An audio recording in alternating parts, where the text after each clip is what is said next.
Let's go back a bunch of years to the beginning. You mentioned you went to school with super intensive education. So I thought it'd be really interesting to look at some of the powerful aspects of that education, from the languages to the math. Can you actually describe some of the rigorous aspects of it and what you gained from it? At the age of 11, I got the opportunity to enter an experimental school in St. Petersburg, where I lived, and we had to pass a rigorous test to get accepted. The idea behind the school was that if you try to squeeze as much information as possible into a brain of a teenager, making a focus on maths and foreign languages, then there will be some changes in the brain of the student that will allow the student to understand most other disciplines. But we had a class as a result that didn't have any single focus. It was very widespread across a lot of disciplines. You would have 4 foreign languages at least, including Latin, English, French, German. In addition, you can get ancient Greek. You would have classes like biochemistry or psychoanalysis, evolutionary psychology.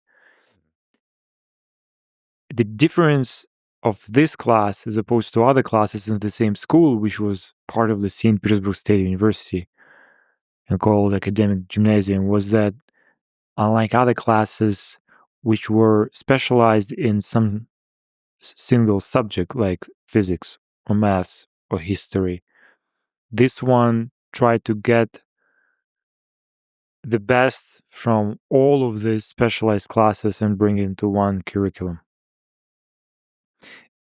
Since it was an experimental class, it wasn't possible to become a straight A student, to be excellent in all the subjects. It was like considered crazy to even try. So it's assumed nobody's able to handle it. You're just pushing the limits of the human mind. 4 languages in parallel, math, evolutionary psychology, just overwhelming the mind and see what happens. Yes. See what happened? This was an experiment. Yeah. And it was in the middle of the 90s. Remember when Russia, particularly its educational system, wasn't regulated as much as it is today. It was in the middle between the two stages of the Russian history, the Soviet history and the modern Russian history of the 21st century. In any case, I learned a lot from that experience. First of all, why I got into the school is because I kept being kicked out from other schools. Challenging authority. I was good at all subjects, but not behavior. We had this behavior grade in the Soviet Union and early 90s. Perhaps they even have it today, I'm not sure. I was very bad at behavior, always challenging the teachers, always pointing out their mistakes. By the way, that's not such a bad thing, right? Like if you were looking back, there's some value to that, right? For young people to maybe respectfully, but challenge the authority, the wisdom of old, right? I think I was very lucky to be able to do that and to be able to get away with it in the end. Because normally, if you keep challenging authorities, you just get kicked out of all schools and then you end up nowhere. So I eventually got into a school where challenging teachers was not fully okay, but it was something that you could do. And then you would start a debate with the teacher. And normally they would allow you to express your point of view. And then some objective truth may come out of it as a result. But at that point, I was pretty bored with my life. Every teenager gets to a point when they have this sort of existential crisis. What's the point of life? What am I even doing here?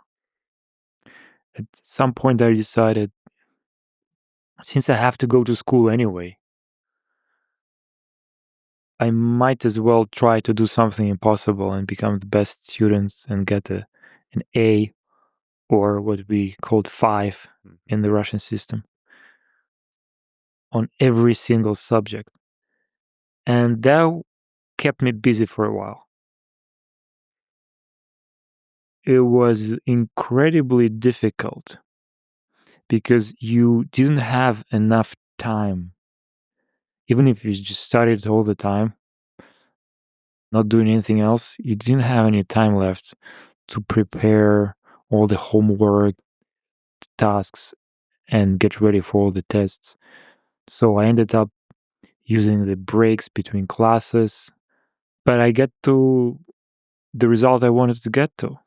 I got the excellent mark in every subject, and that kept me happy for a while.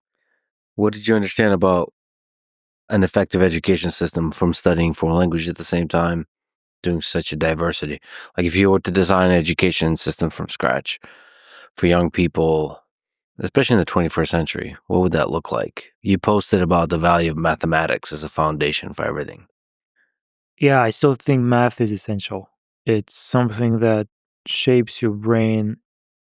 It teaches you to rely on your logical thinking to split big problems into smaller parts, put them in the right sequence, solve them patiently, trying again if it doesn't work. And this is exactly the same skill you need in programming, in project management, when you start your own company.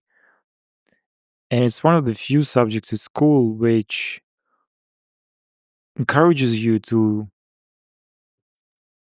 develop your own thinking as opposed to rely on what other people have to say and just repeating their opinions.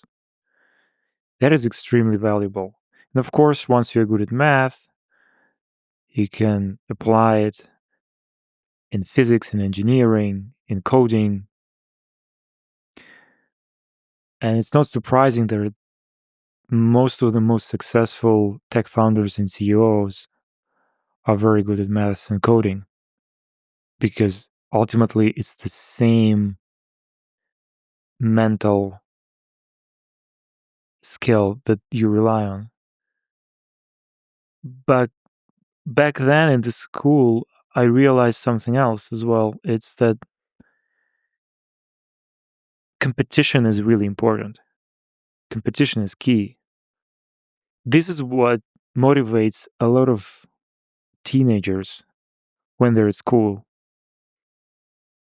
And if you remove competition out of the education system, you end up forcing kids to start competing elsewhere. For example, in video games. It's a trend you see now in many countries, including in the West, when well-meaning authorities or parents say, we don't want our kids to be too stressed. We don't want them to feel anxiety. So let's just get rid of all the public grading system, all these rankings of who won, who lost. We don't want any of that. And part of it is justified, but as a result, some kids lose interest.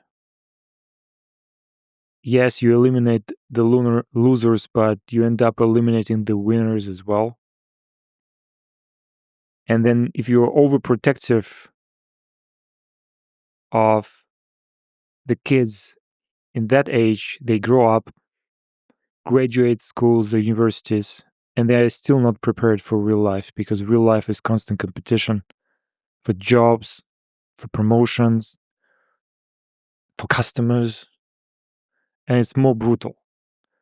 What you have as a result is high suicide rates, high unemployment, all the things and negative trends you see now. In many countries which thought eliminating competition from their education system was a good idea,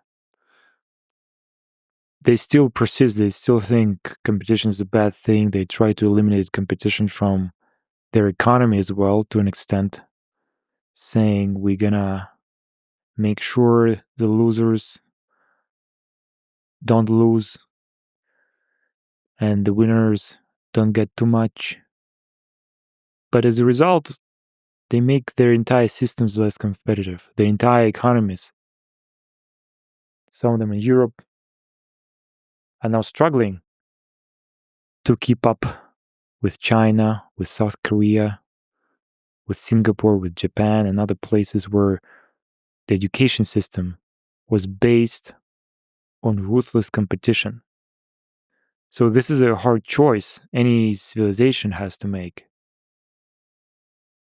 We support competition, understanding that it eventually leads to progress in science and technology and abundance for the society at large.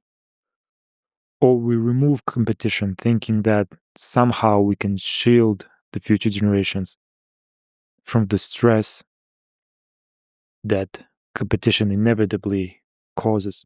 Yeah, I mean, it's grounded in a good instinct of compassion. You don't want people who suck at a thing to feel pain. But it seems like struggle is a part of life. Either you do it early or you do it later.